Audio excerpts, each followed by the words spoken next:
Hi friends, welcome back to study classes. तो प्यारे दोस्तों, आज आपके साथ जुड़े हैं जी यूजीसी नेट सितंबर 2024 री एग्जामिनेशन में जो सवाल पूछे गए थे legal aspects of the business topic से हमारे कॉमर्स पेपर के अंदर, उनको डिस्कस करने के लिए। तो आइए फटाफट से बिना टाइम वेस्ट किए इन सवालों के डिस्कशन की ओर बढ़ते हैं।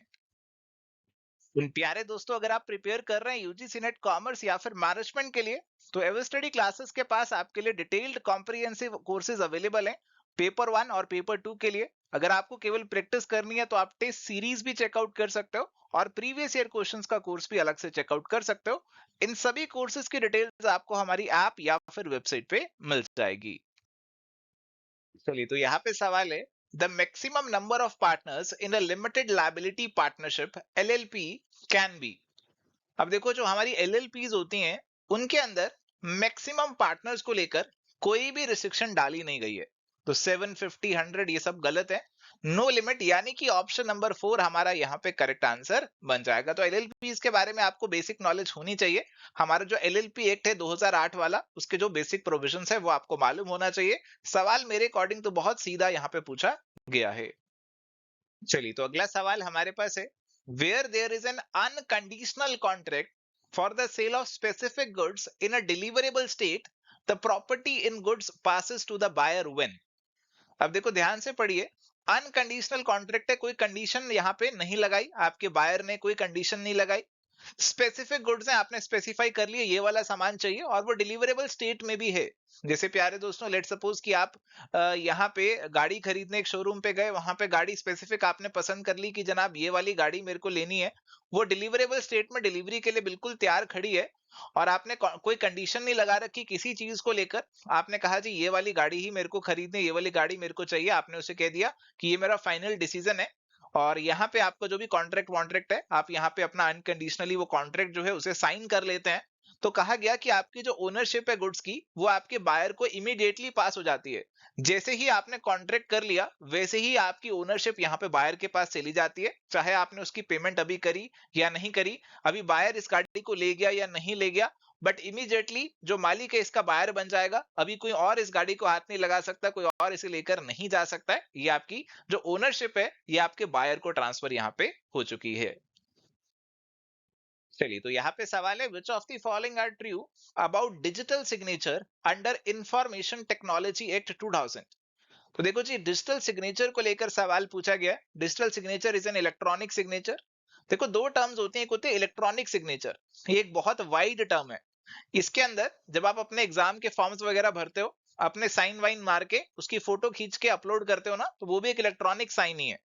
बट अगर हम बात करते हैं डिजिटल सिग्नेचर की, तो डिजिटल साइन आपके अलग हो जाते हैं। अगर आपके डिजिटल साइन बने हुए हैं तो वो एक पेन ड्राइव की तरह एक टोकन सा आपको मिलता है। वो टोकन को आप लगाते हैं अपने सिस्टम में और किसी भी डॉक्यूमेंट को सर्टिफाई करते हैं अपना पासवर्ड वगैरह लगाकर, और सामने वाला जो ऑथराइज्ड पर्सन है वो प्रॉपर वेरीफाई कर लेता है कि हाँ आपने डिजिटली साइन किया या नहीं किया। तो ये और ज्यादा सेफ एंड सिक्योर सिस्टम यहाँ पे बन जाता है। Digital signatures are accepted globally. हाँ जी, बिल्कुल ठीक है, अभी ए और बी तो बिल्कुल सही लग रहे हैं। Each vendor has to make his own standard to regulate digital signature. तो ऐसा नहीं है हर एक वेंडर अपने अलग स्टैंडर्ड बनाएगा, हमारी सरकार ने कानून बना रखा है, इसके अंदर स्टैंडर्ड्स वगैरह बना रखे हैं। इसके अलावा हमारे पास सर्टिफाइंग अथॉरिटीज हैं, उनको कंट्रोल करने के लिए कंट्रोलर हैं जो कि सब स्टैंडर्ड्स वगैरह बनाते हैं। Term electronic signature is broader than digital signature, बिल्कुल ठीक है। और digital signature is less secure than electronic signature, ये वाला गलत हो जाएगा। क्योंकि देखो, डिजिटल सिग्नेचर आपने प्रॉपर अपना टोकन लगाकर साइन किए, पासवर्ड लगाकर। और ई सिग्नेचर, इलेक्ट्रॉनिक सिग्नेचर के अंदर तो बस आपने फोटो खींच के अपलोड कर दी। तो फोटो खींच के अपलोड करना इतना सिक्योर नहीं रहता है, इतना सिक्योरिटी इसके अंदर नहीं है। बट हाँ, डिजिटल सिग्नेचर में प्रॉपर सिक्योरिटी, प्रॉपर इंक्रिप्शन वगैरह देखने को यहाँ पे मिल जाता है। तो ए, बी और डी, यानी कि ऑप्शन नंबर 2 करेक्ट आंसर यहाँ पे बनेगा। चलिए, तो भी हमारे पास अगला सवाल है यहाँ पर, नेगोशिएबल इंस्ट्रूमेंट की डिफरेंट कैटेगरीज दे रखी हैं और उनकी एक्सप्लेनेशन हमें दे रखी है और हमें करनी है यहाँ पे उनकी मैचिंग। सबसे पहले दे रखा है इनकोएट इंस्ट्रूमेंट। तो प्यारे दोस्तों, इनकोएट का मतलब होता है इनकम्प्लीट इंस्ट्रूमेंट। तो ये आप 4 से मैच कर सकते हैं, जो कि इनकम्प्लीट है, उसमें कोई ना कोई चीज जरूर मिसिंग होगी। इसके बाद है एम्बिगुअस इंस्ट्रूमेंट, यानी कि बहुत एम्बिगुइटी है, पता ही नहीं लग रहा ये बिल ऑफ एक्सचेंज है या प्रॉमिसरी नोट है, सही तरीके से ड्राफ्ट ही नहीं किया गया। इसके बाद है एस्क्रो।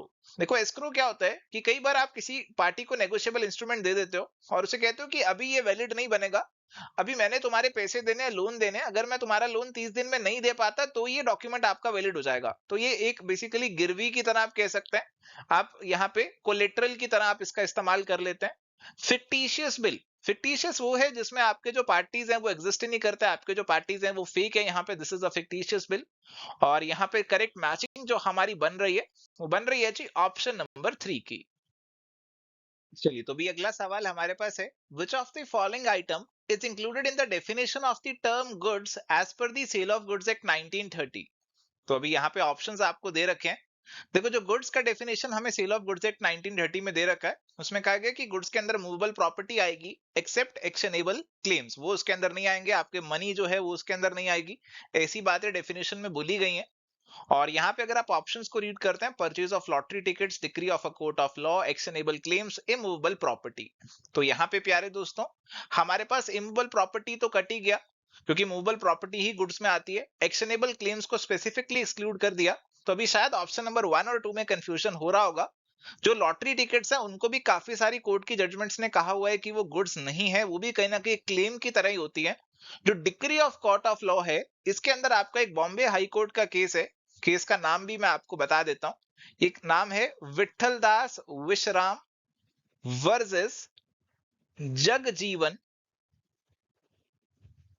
गोवर्धन दास, कुछ ऐसा नाम है केस का हमारा। और इसमें माना गया कि जो भी आपका decree of the court of law है, यानी कि जैसे आपको कोर्ट ने कहा कि आप इस पर्सन से कोई पैसे रिकवर कर सकते हो और आपने जो ऐसा हक है किसी और को दे दिया, तो ये सब जो चीजें हैं इसे गुड्स माना गया। आपके पेटेंट, कॉपीराइट, ट्रेडमार्क, गुडविल, ये सब चीजों को गुड्स माना गया। जो भी आपके राइट्स हैं, अधिकार हैं, इनटेंजिबल राइट्स हैं, उनको भी गुड्स की डेफिनेशन में इंक्लूड किया गया है। और इसीलिए यहाँ पे decree of the court of law जो है उसे भी इंक्लूड किया जाएगा गुड्स की डेफिनेशन में, और इसीलिए करेक्ट आंसर यहाँ पे आपका ऑप्शन नंबर 2 का बन जाएगा। चलिए तो भी यहाँ पे हमारे पास सवाल है, in which of the following cases undue influence is presumed. तो ये वाला सवाल आपका कॉन्ट्रैक्ट लॉ से जुड़ा हुआ है, और आप जानते हैं कि कॉन्ट्रैक्ट लॉ के अंदर कुछ ऐसी चीजें होती हैं जो कॉन्ट्रैक्ट को वॉइडेबल बना देती हैं।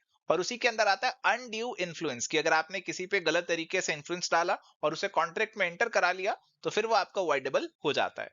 तो यहाँ पे हमारे पास एक लिस्ट रहती है, उसमें आपके दो तरीके के केसेस दिए जाते हैं।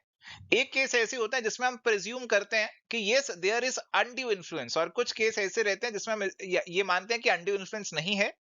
और अगर मैं आपको एग्जांपल दूं कि कौन से केसेस में ये माना जाता है कि अनड्यू इन्फ्लुएंस हुआ ही होगा, पेरेंट और चाइल्ड, पेरेंट डोमिनेटिंग पोजीशन पे चाइल्ड को डोमिनेट कर सकता है।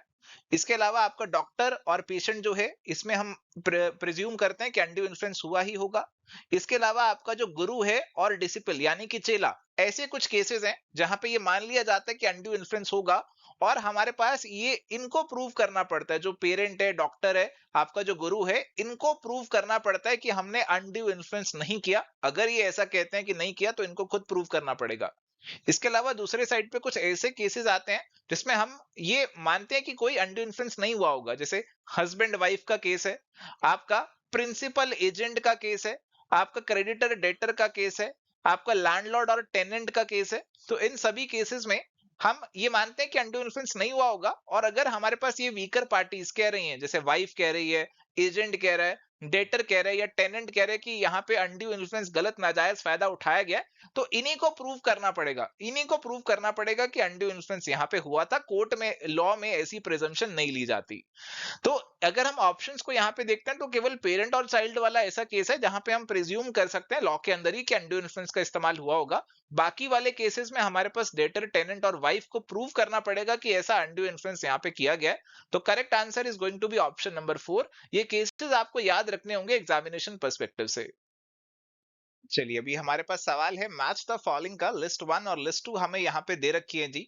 और लिस्ट 1 में हमारे पास कुछ क्लासिफिकेशन ऑफ गुड्स दे रखी है, और यहाँ पे हमें देखने को मिल रहा है specific goods, ascertain goods, uncertain goods और फ्यूचर गुड्स। अब देखो स्पेसिफिक गुड्स हमारे पास वो हैं जो आपने आइडेंटिफाई कर लिया, एग्री अपॉन कर लिया at the time of making contract of sale कि आप तो यही लेने वाले हो। आपने स्पेसिफिकली आइडेंटिफाई कर लिया फर्नीचर की दुकान पे जाकर कि मैं तो यही वाला पर्टिकुलर सोफा खरीदने वाला हूँ। तो ये हमारे स्पेसिफिक गुड्स हो गए। इसके बाद असर्टेन और अनअसर्टेन है, देखो अनअसर्टेन वो हैं जिनको आपने आइडेंटिफाई एग्री अपॉन नहीं किया कि किनको कौन सा सोफा आप खरीदने वाले हो, और इनको बाद में असर्टेन किया जाता है। तो असर्टेन गुड्स जो होता है they are agreed upon subsequent to the formation of contract of the sale. तो आपका C2 और B3 से मैच करेगा। फ्यूचर गुड्स की बात करें तो इनकी तो मैन्युफैक्चरिंग वगैरह जो है वो अभी करी जानी है, आपके जो सेलर हैं इनको भी बनाएंगे, प्रोड्यूस करेंगे और बाद में कहीं ना कहीं इनको बेचा जाएगा। और इसीलिए हमारी जो करेक्ट मैचिंग बनेगी that is going to be as per option number 1। चलिए तो अभी यहाँ पे सवाल है, इंपोर्ट ऑफ सर्विस मींस। अब देखो यहाँ पे सर्विस का आप इंपोर्ट करा रहे हो, आप यूएसए से इंडिया में कोई सर्विस ले रहे हो, तो this is going to be import of service. अब इस केस में आप देखिए जो सप्लायर है सर्विस का वो आउटसाइड इंडिया होगा, इंडिया में नहीं होगा। तो बी वाला होगा सही, ए वाला तो गलत हो जाएगा, सप्लायर यूएसए में बैठा है। रिसिपिएंट आपका इंडिया में बैठा होगा, या आप इंडिया में बैठे हुए, recipient is located in India, C वाला सही हो जाएगा, डी गलत हो जाएगा। Place of supply of service जो है वो इंडिया मानी जाएगी, और इन इंपोर्ट्स पे बेसिकली आपको जीएसटी भी पे करना पड़ जाता है। और इसीलिए आपका जो करेक्ट आंसर होगा that is going to include B, C and E. Option number 4 आपका करेक्ट आंसर यहाँ पे बन जाएगा। चलिए तो भी सवाल है यहाँ पर, arrange the following steps for the incorporation of a new LLP limited liability partnership in the correct order. तो आपकी जो नई एलएलपी बनेगी उसके अंदर क्या स्टेप्स आप यहाँ पे फॉलो करने वाले हो, उसको करेक्ट ऑर्डर में आपको यहाँ पे अरेंज करना है। तो आइए फटाफट से देखते हैं कैसे अरेंजमेंट यहाँ पे होने वाला है। देखो जी, एलएलपी बन रही है, सबसे पहले कहा गया ड्राफ्टिंग ऑफ एलएलपी एग्रीमेंट, फिर deciding the partners and designated partner. अब देखो एग्रीमेंट से पहले पार्टनर्स आपको डिसाइड करने पड़ेंगे, पहले एग्रीमेंट थोड़ी बना दोगे, पहले पार्टनर डिसाइड करोगे। Electronic filing of documents with ROC and issuing of the certificate of incorporation by ROC.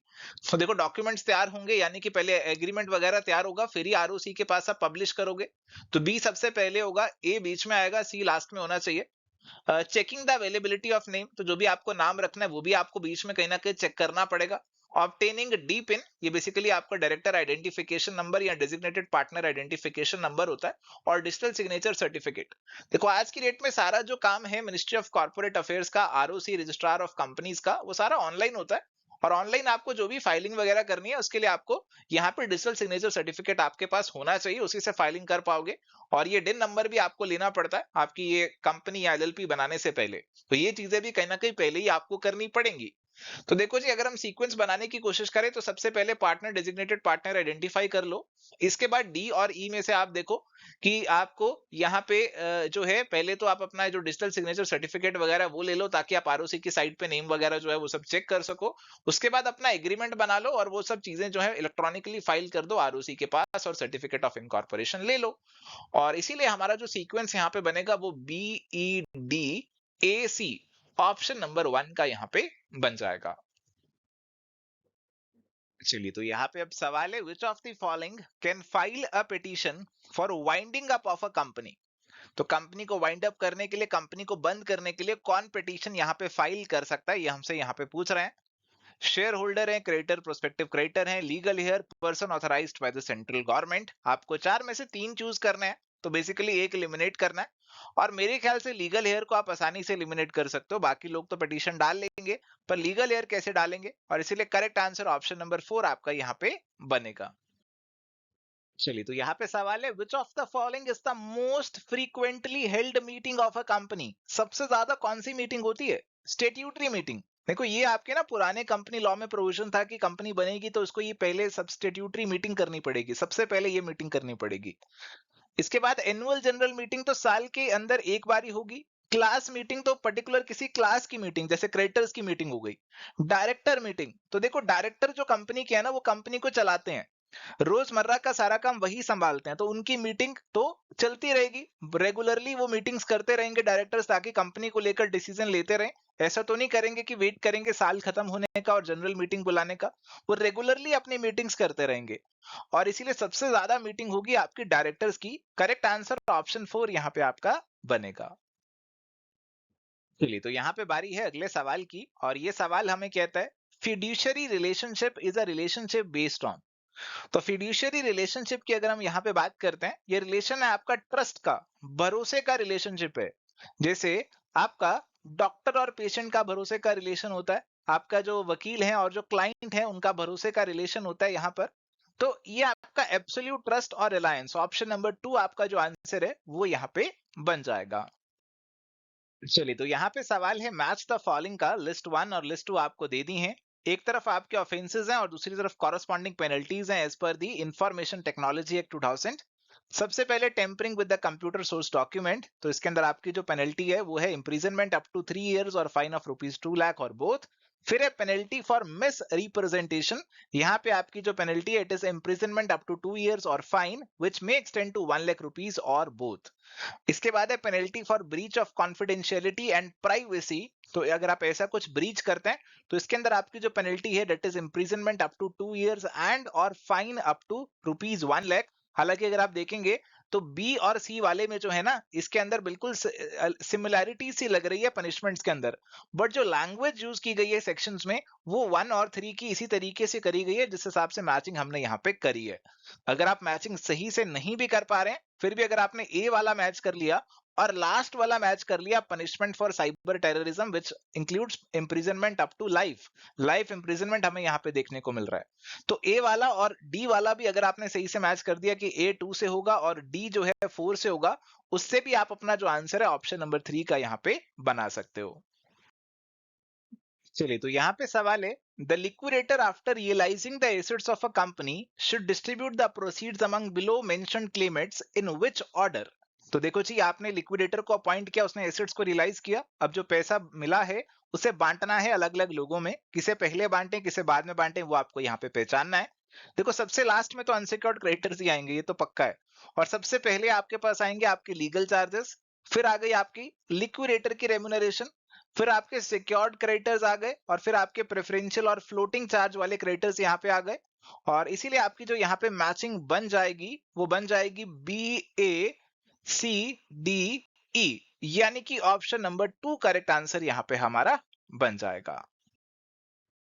चलिए, तो यहाँ पे हमारे पास अब सवाल है arrange the online registration process of a new private limited company in proper sequence.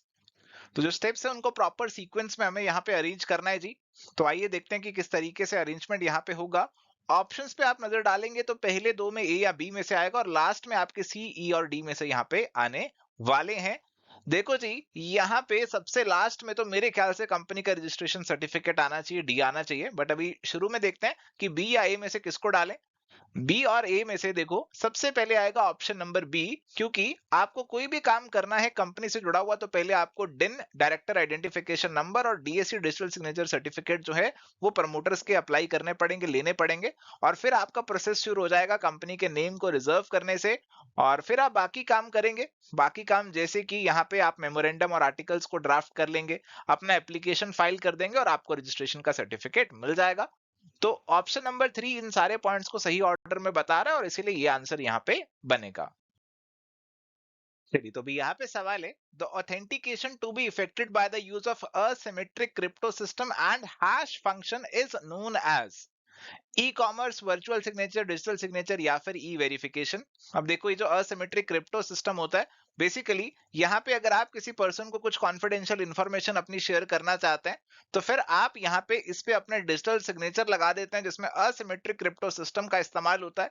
इसके अंदर आपकी असिमेट्रिक का मतलब होता है दो अलग अलग कीज का इस्तेमाल होता है, एक पब्लिक की होती है और एक प्राइवेट की होती है जिसको यहाँ पे इस्तेमाल किया जाता है, मैसेज को यहाँ पे इनक्रिप्ट कर दिया जाता है, एक हैश डाइजेस्ट यहाँ पे बना लिया जाता है, आपके मैसेज को कोई तोड़ नहीं सकता, यहाँ पे ब्रेक नहीं कर सकता है, तो सिक्योरिटी भरपूर होती है। और यहाँ पे ये जो है इस्तेमाल किए जाते हैं आपके डिजिटल सिग्नेचर्स के माध्यम से, डिजिटल सिग्नेचर्स का इस्तेमाल होता है और करेक्ट आंसर यहाँ पे इसीलिए ऑप्शन 3 का बनेगा। चलिए, सवाल है what is the time limit within which an information is to be provided regarding the life and liberty of a person under RTI act 2005। देखो यूजुअली जो आपको इन्फॉर्मेशन दी जाती है 30 दिनों के अंदर दी जाती है, बट अगर किसी की लाइफ और लिबर्टी से जुड़ा हुआ सवाल है तो उस केस में आपका टाइम घट जाता है, 48 आवर्स के अंदर आपकी जो इन्फॉर्मेशन है प्रोवाइड कर दी जाती है। और इसीलिए करेक्ट आंसर ऑप्शन नंबर 4 यहाँ पे आपका बनेगा। चलिए, तो अगला सवाल है जी what is the privilege of a holder in due course. देखो एक होल्डर होता है, एक होता है holder in due course. Holder in due course जो होता है उसको प्रिविलेज मिलता है। क्या प्रिविलेज मिलता है आइए एक बार ऑप्शंस को रीड करते हैं फिर बताता हूं। Right to cancel the instrument at any time, instrument cleansing of all the defects, exemption from legal obligation, unrestricted transfer of the instrument. देखो, होल्डर इन ड्यू कोर्स के पास अगर वो इंस्ट्रूमेंट आ जाए तो इस इंस्ट्रूमेंट के सारे पाप धुल जाते हैं। इसमें कोई कमी पेशी हो तो वो भी यहाँ पे माफ हो जाती है। तो कोई भी इसके अंदर डिफेक्ट्स हैं वो क्लीन हो जाते हैं। इसीलिए करेक्ट आंसर बनेगा ऑप्शन नंबर 2 का। तो ये चीज आपको ध्यान में रखनी जरूरी है कि होल्डर इन ड्यू कोर्स अगर कोई बन गया तो फिर आपके जो सारे डिफेक्ट्स हैं वो नजरअंदाज कर दिए जाते हैं। चलिए, यहाँ पे सवाल है मैचिंग का। लिस्ट 1 और लिस्ट 2 आपको यहाँ पे दे दी गई है जी।